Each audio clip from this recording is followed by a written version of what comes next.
What to do? What to do? Numero uno. I'm great in yourself, my bro.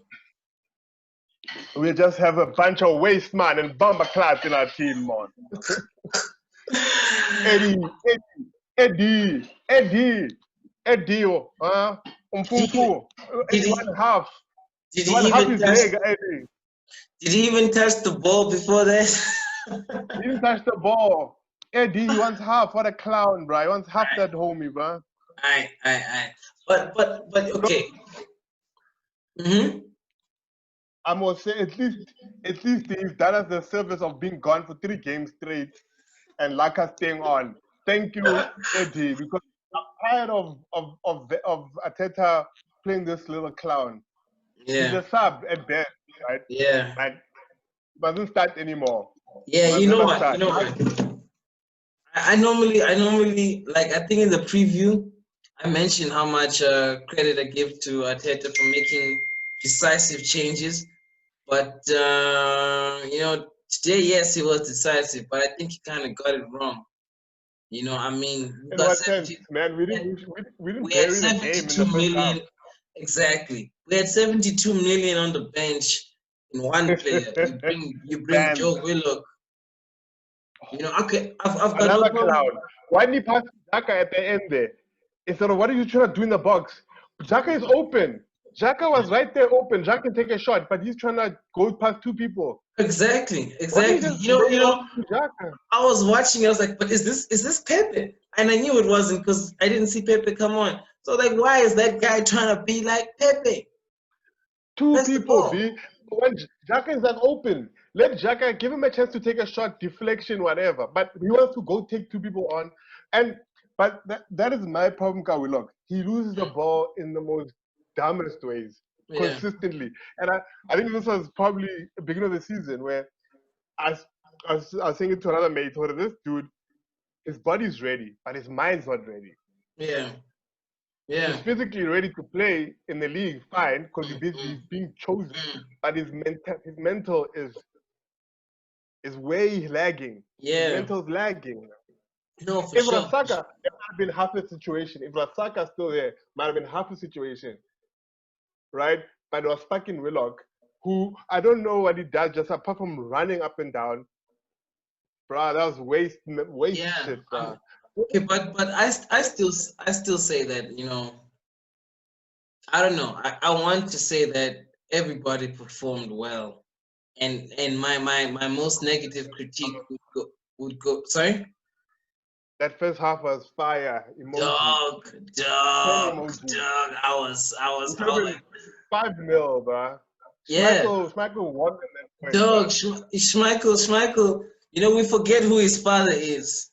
I heard they come to say, but I heard it's like when people play Arsenal, they become Oliver Kahn. Oliver Kahn. He was just making. I saw another one. It's like Schmeichel was playing like Buffon in his prime. Dude.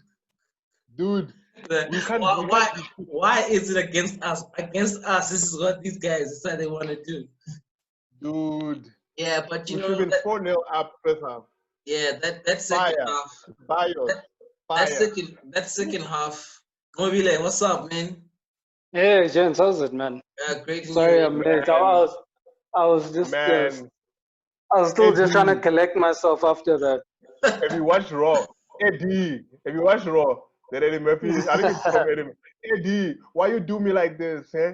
Eddie, Eddie 1/2. But I mean, it's one of those, right, where I can't really blame him for it because he's not really looking at the play. It's one of those where he's going to try and like cushion, trying to cushion the ball or trying to get to the ball to almost control it, and he just mistimes it and he catches the player.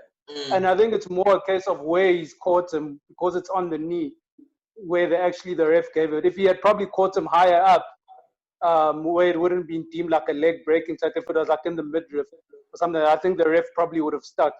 And with no, he lost us a point with his stupid. No, he's stupid. No, but I mean, it's one of the. That's how the kid plays, and I think Arteta should encourage him to carry on doing like that, chasing balls, closing down defenders, because he's got his goals doing. Yeah, for sure.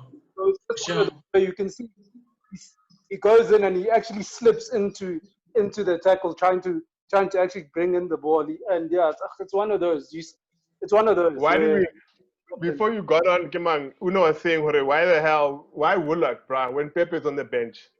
What? Why do you? How do you take off? How do you take off? so I think, Saka and put on fucking Willock, yeah. bruh. So I think at that point in time, I think the reason why he went for it was that he was just concerned that they were starting to make headway on our left-hand side. So I think he went for almost the same.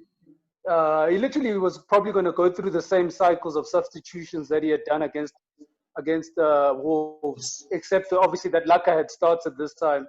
He was just going to, obviously now it's going to be Nketiah instead of Laka, and then bring on Willock. That's just to provide those fresh legs. But Pepe can provide the fresh legs. But Pepe is not as good at tracking back as Willock is. I think it was more one of those where he can do the work defensively, Willock, and can break when the opportunity arises. But we never even saw that opportunity for that tactic to come into fruition because he got we got the red card. Willock is physically a player, right? But mentally, he is way behind. Mentally, as football mind is way. He's in grade R to Saka's like PhD, bruh. Saka is busy writing a thesis. This homie is still playing with crayons, bruh. Nah, right? He's eating his boogers. Aye, Willock mentally. What about that with that chance with Xhaka when he wants to take two dudes on when he can just lay it off to Xhaka outside the box? What is he thinking? He can't think. Yeah, that one. That's the moment that made me personally feel like maybe the initial change to put Willock wasn't that prudent. In fact, you say it was tactical, yeah, maybe, but I feel like it was an element of complacency, and I don't know. I don't know why we didn't make an attacking change. You know what I'm saying? A more attacking change. So I think he was basically what he had in mind was similar to what happened in the Wolves game, in my mind, in terms of bringing those fresh legs, a guy who can do both sides of the game well and break. Because you'd see that in the second half we had actually dropped into our shell quite a bit and gone quite defensive and looking to break, and then we kind of played into the hands of Leicester, gave them more confidence to play basically, and they grew into the game as the game went on. So yeah, I mean it's one of those, because I mean he did it last time, it worked. The guy came on, he scored he squared the ball for the clinching goal to make it 2-0. So maybe that's the only reason. That's the only reason. So I wouldn't.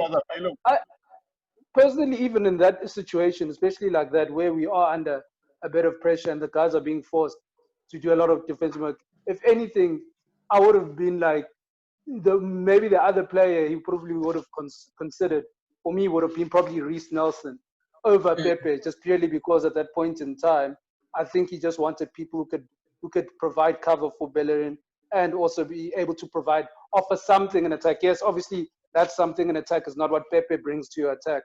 But I think at that point in time, and we've seen ourselves doing that of late, where when we wind up, we're quite pragmatic. We're not really making those Wenger attacking subs there, where you would go and do a like for like and bring a more attacking player. I think what he's doing now is a bit more. He's a bit more pragmatic and trying to conservative. What we have, I say Nelson would have been better. Nelson would have been better. Like, he's attacking and he tracks back.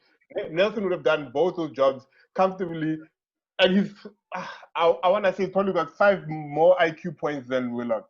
Probably. Lena, he's on my short list. He's also on the in the special bus. So but Nelson would have been better. Yeah. So let's talk about yeah. I was gonna say the first half, bro. All those chances. We missed way too many. It was like the old Arsenal. They're playing beautiful, entertaining football and missed so many. Like Lacazette missed so many chances. But he was still superb, nevertheless. I think the keeper was out of his mind, though. Yeah. Yeah. The Schmeichel played out of his mind, dude. Yeah, no, we have to give the keeper credit. I mean, Yeah. another It's not team man might of the have match. suffered. Is he not man of the match? Who's man of the match? Probably he will be. Probably. I'll be very I would surprised be. if he's not. Yeah. We had like I It think would have to be Schmeichel. 6 shots and 5 on target, bruh. Like how I was Yeah. trying to all sorts of things.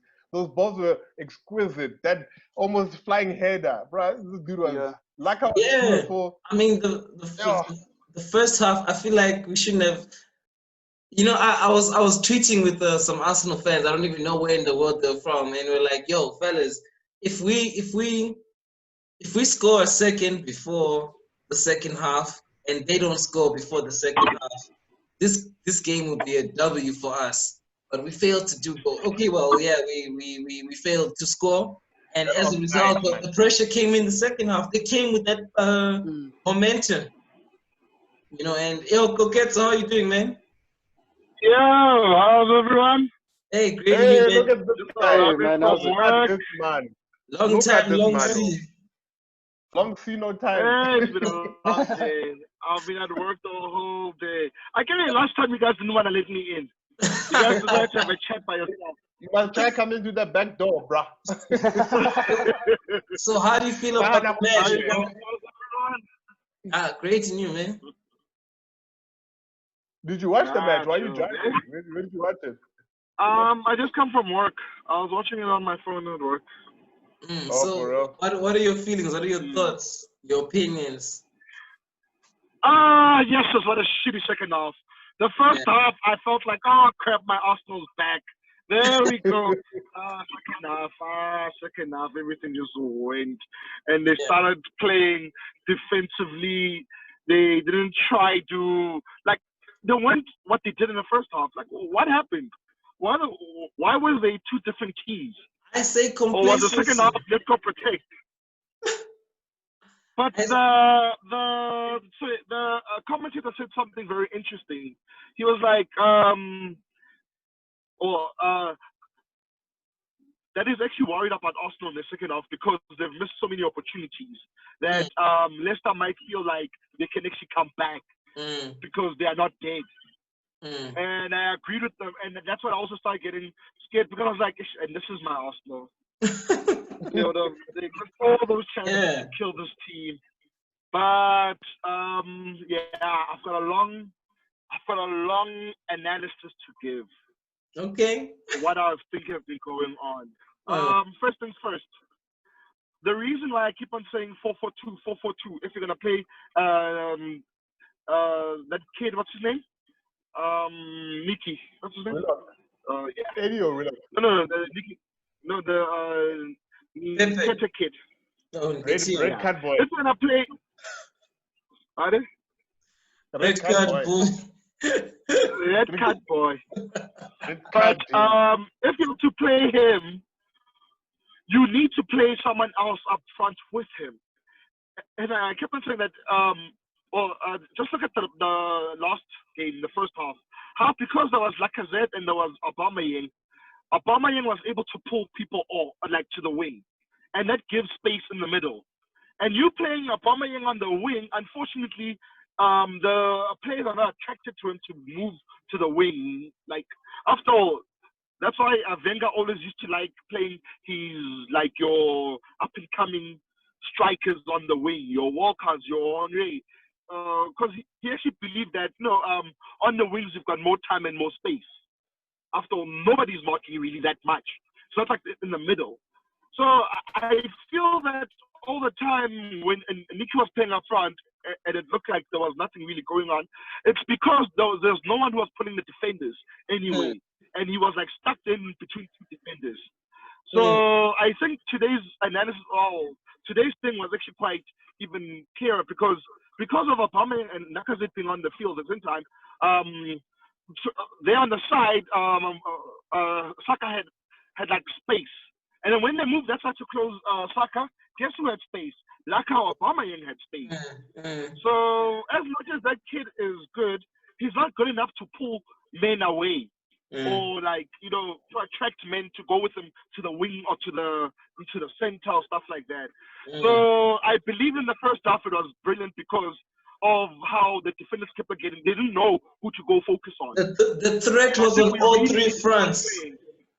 Yes, we need to start playing like that, where we've got dangerous people across the line. Not Nicky, who they're like, okay, him, don't worry about him.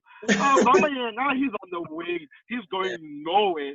Yeah. You know, but that's just my analysis of the attacking line. If you're gonna he helped us, Eddie. For 2 then. Sir? He helped us, Eddie. He helped us. He's going to give us 3 games without him. So. And I like the kid. I really do like the kid. 3 games. I really do like the kid, but I think he's been given a baptism of fire. You know, they're throwing him right there. Even Messi didn't play up front at a word goal. They put him on the wing. There's a lot of room on the wing. Do you guys remember Nketiah's debut? Like when he came on the first time for Arsenal and scored 2 goals. Scored 2 goals, yeah. Dog, in the last 5 minutes, man. Yeah. I really do like the kid. He shows very good movement. Even that low shot that he did in the last match, that very quick, on the spot low shot.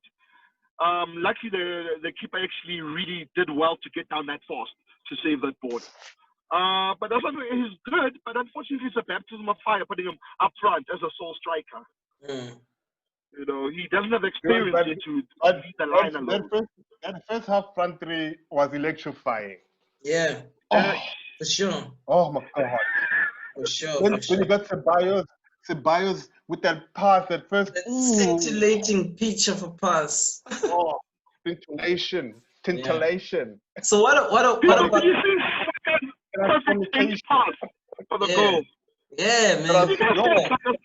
How well weighted it was. It actually made me misplay Provolution. Can we talk about Martinez? How do you guys feel about Martinez? Hey, he put in that work, bro. First half, he was fire. That low save with the feet there. Yeah. To go, bro. Yeah. I just think that goal. Everyone was napping on the goal, bro. Yeah, he looked assured, and he honestly. Yeah, he looked assured, and he didn't look like he was going to get beaten today. To be quite honest, obviously up until that red card, he looked like he was going to have one of those games. Only can catch so beautifully. Like his hands are safe as. But he's got glue. Every time the ball. I heard an interesting thing from the commentator. He was like, Emi Martinez in the 10 years he's been in Arsenal has only made 10 starts. I was like, what? Yeah. That's 1 start a year. I think Leno has a lot to worry about.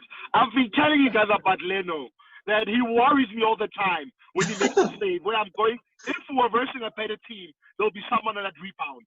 And but I mean, that's why I really feel better with Martinez at the back. Yeah. Yeah, so Leno and he's not being able to hold on to a ball scares the shit out of me. I'm not gonna lie to you guys. Martinez got really Martinez can hold the ball. Like I think you only carried 1 away, probably. Like, but everything is just like. So the thing that the one advantage Martinez has, I think, over Brent Leno is just his ability to command the box and aerially. So when crosses are coming in, he's much more comfortable with the English game in terms of he can deal with crosses. Right? He knows when to go, when not to come. And the one thing that I've been surprised with him is his ability to sweep. When the guys look like they're in behind us, he's getting up very quickly to hand the ball away. Yeah, and that's something that I didn't know that he had in his locker up until recently. Remember the last I remember Czech. Now you remember me sweeping. Czech, every time he'd go and sweep a ball, he'd end up getting injured. He'd end up getting injured. Did you see that sweep by Martinez in the first half?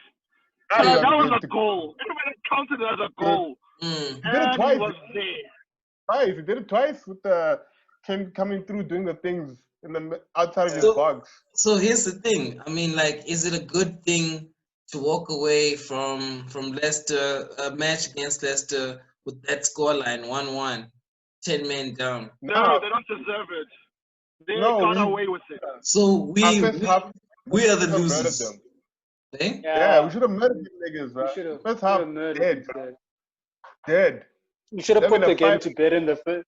Yeah, we should have put the game to bed in the first half. But I mean, I think probably when we look back at it, I think the coach will probably say, "Look, I'll take that. We threw the game away, but I'll take that we didn't capitulate because there was a stage where we looked like they were going to get all three, and that would have been very like demoralizing." So exactly. I think when the coach goes out and talks, he's probably going to be like, "I'm proud of the boys. They put in a good fight. So it was unfortunate we got the red card, but it's good to see the guys banding together, fighting. We were tired.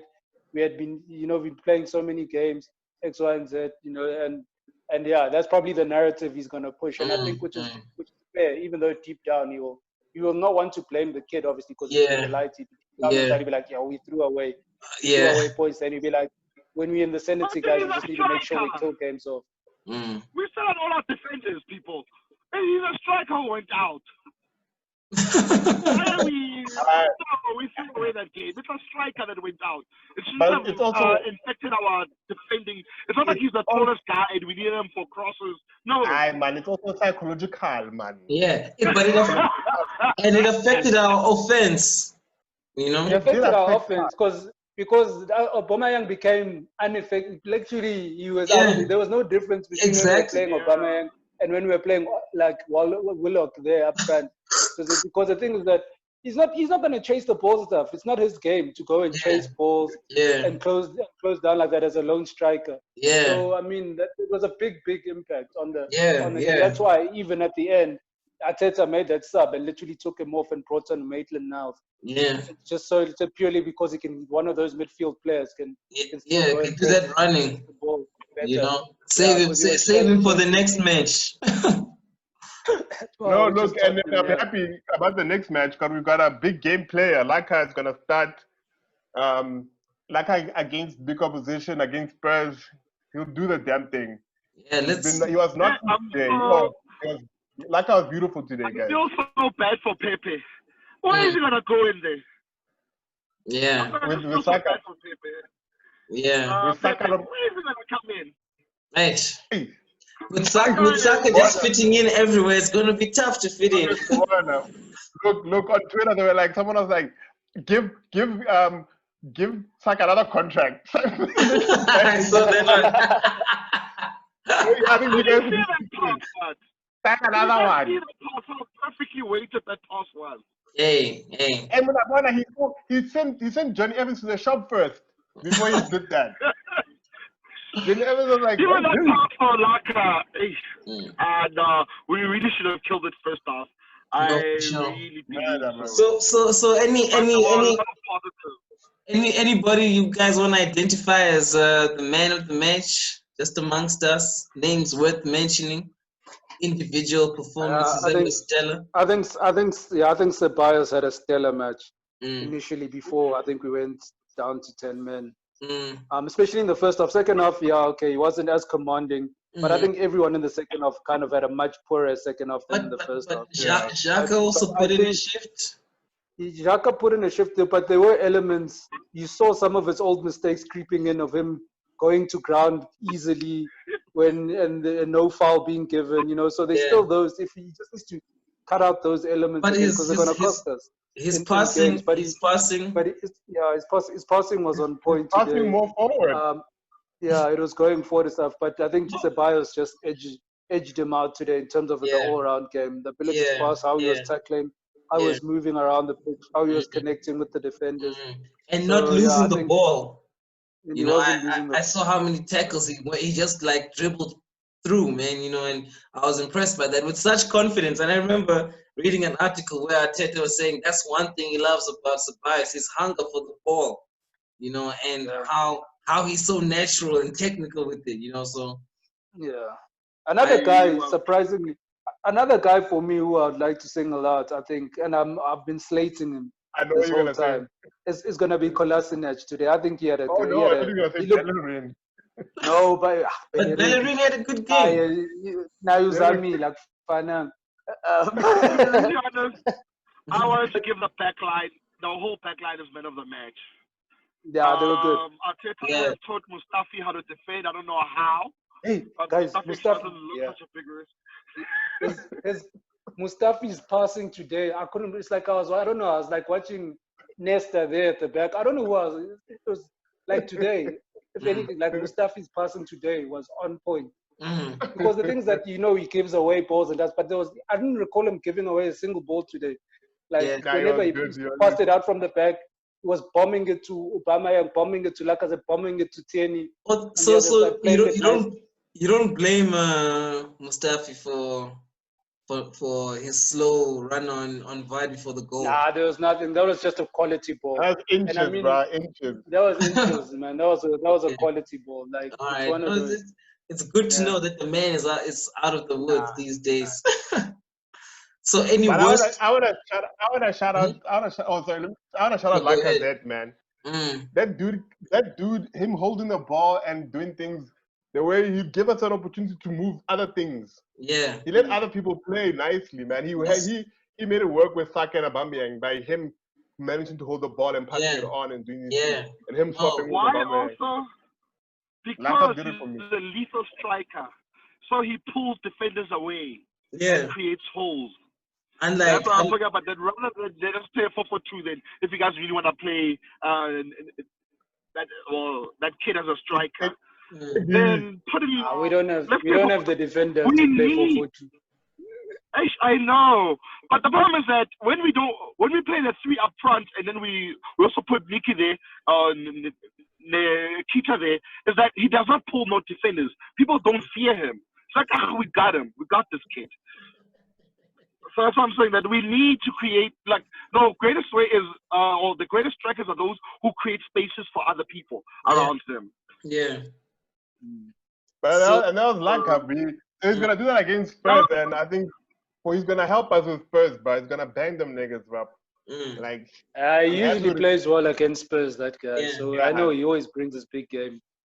Spurs. And today, there's also morbid weather. That rain, gloomy. Yeah.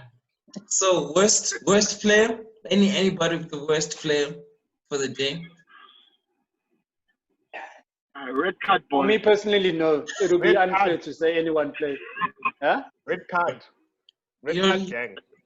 You don't. Red card didn't even touch the ball. You have to touch the ball. You have to touch the ball, Brad, to be called best player. You didn't touch the ball. You didn't touch the ball. You know that, right? You didn't touch the ball at all. Yeah, that's. I asked you. I don't remember ever seeing him pass the ball. Like that was his first. Not even. He didn't touch the ball. The homie didn't touch the ball, bro. Supreme L. That's hectic. That's hectic. I'm ignoring. No, he's definitely the worst of the match. Didn't touch the ball, but he had the most impact. The biggest impact he had touching the ball. No. Nah, B. Shout out. Who was bad? Maybe there was no one who was bad. There was no one. Like if you look at everyone, like the back five. Luis was itching to be bad. He was trying to.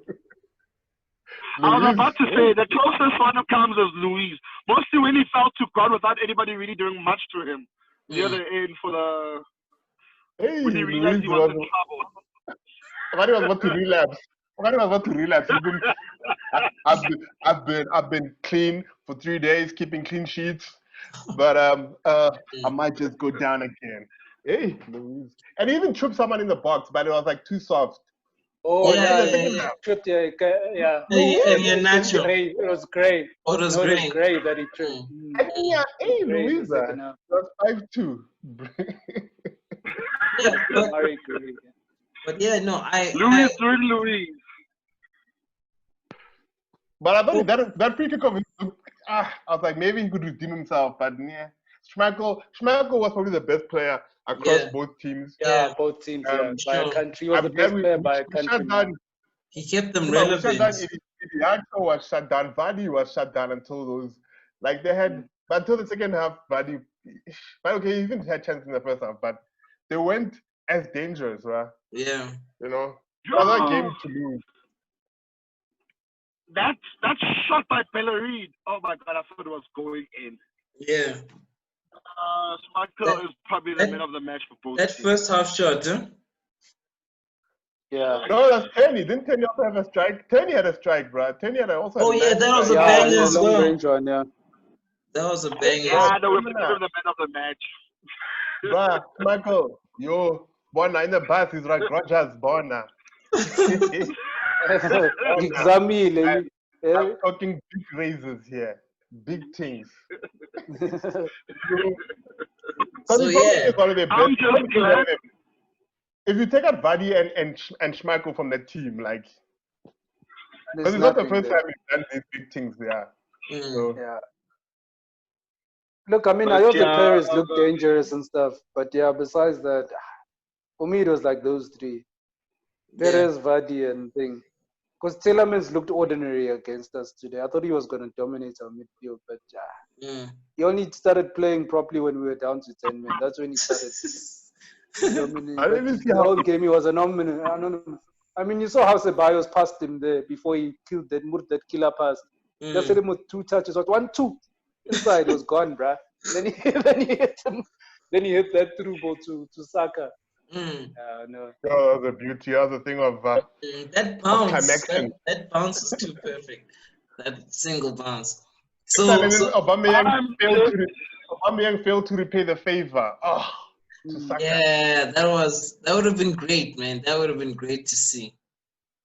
To be honest, after Luis decided trying to get a free kick or whatever he was doing there, I actually switched off the match. I'm like, I don't want to see this. I'm like, yeah. You know, The commentator said that that it'll be the first time if Leicester wins. It'll be the first time since like 1970 something. yeah. I was like, another record broken on my time. I switched it off. I'm like, I don't want to even see this record being broken. So I'm really glad that they didn't break another record. Because records left and right. Yeah. Nah, bro. What do you think? Yeah, this is 13 games. I'm like, If we're talking about records worth celebrating, it's another 20 goals for Aubameyang, and that's great for him personally. Hey, you know. Hey. So and a fucking winger. Hey, bro. Let the man breathe, bro. Give him that 250, bro. Make it 260. Yeah, flip. Another 10. Yeah, for good measure. Make it 250, bro. Just fucking pay him. Homie needs to buy another fucking Lamborghini, whatever, bro. He wants to go painted silver again. Help him, bro. Without pushing a banter narrative. How are you guys feeling going forward into for Spurs as we wrap up this panel discussion with you guys? I think we got them. Feeling positive. I'm just sorry about the exhaustion. I'm really worried about the exhaustion. But at least you got a good rotation, a decent rotation. No, but look at Aubameyang. We've got 7 finishing matches in day out.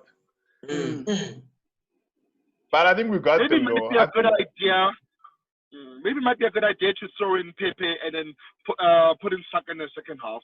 Yeah. I'm not sure what to do. Like I'm saying that the exhaustion might be a dull game because they're also exhausted. So it might be like one of those 1-1s or no-nils. But nowadays, I was actually asking the other day, is there still the 12 men?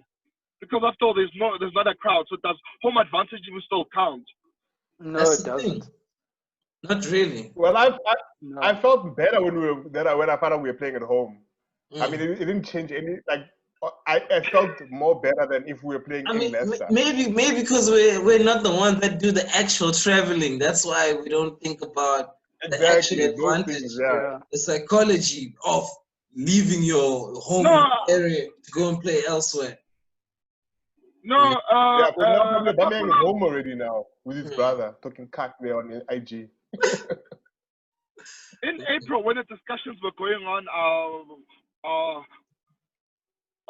the neutral stadiums, during that whole going to empty stadiums and everything. When they were talking about that, one of the commentators was like, "No, there's only one big problem with that. The small teams will be the one disadvantaged because you know how your Wolves and then how difficult it is going to their home grounds. When there's their crowd, their crowd will literally drown you guys. Yeah. So, like I watched Wolves. Wolves was almost dead, it seems like, without the crowd.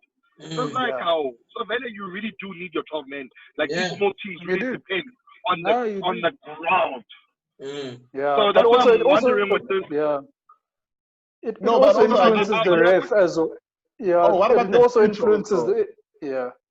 I'd It imagine there's influences the some. refs Yeah. as well, because some of the tackles you'll get yellow cards because the crowd is just going up in arms and stuff like that and all that stuff. So you'll see. I mean, like today's game, I think the ref wasn't handing out any yellow cards in that game.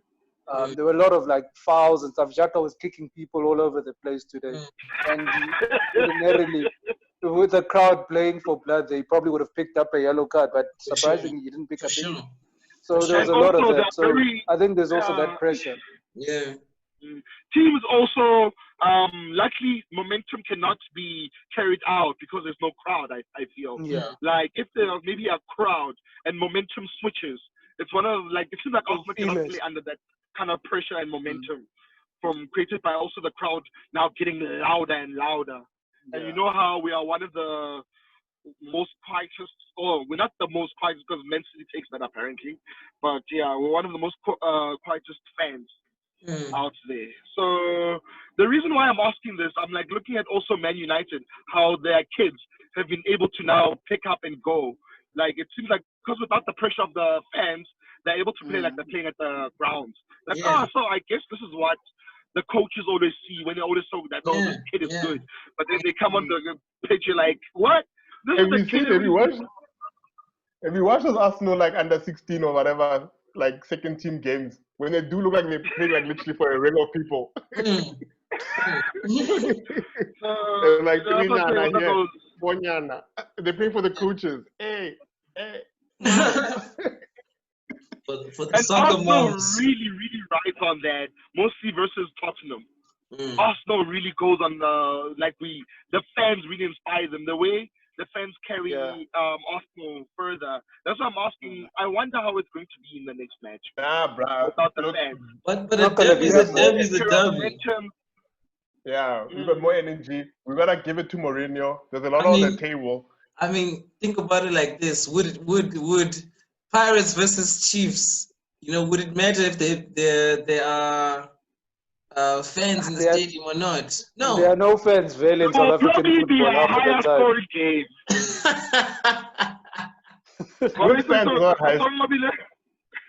These guys are used to not playing with fans, Mjana. When you're playing Bopolo Kwane seat, no one comes to watch that shit, bro. There's only like 10,000. Maybe 5. No, but let's compare derby to derby, apples to apples. Yeah, but for a derby, yes, of course. Yeah. But I think I think we're gonna get them, bro. We're gonna get them. We're on the bounce. I think I've been complaining a lot and about how the team plays.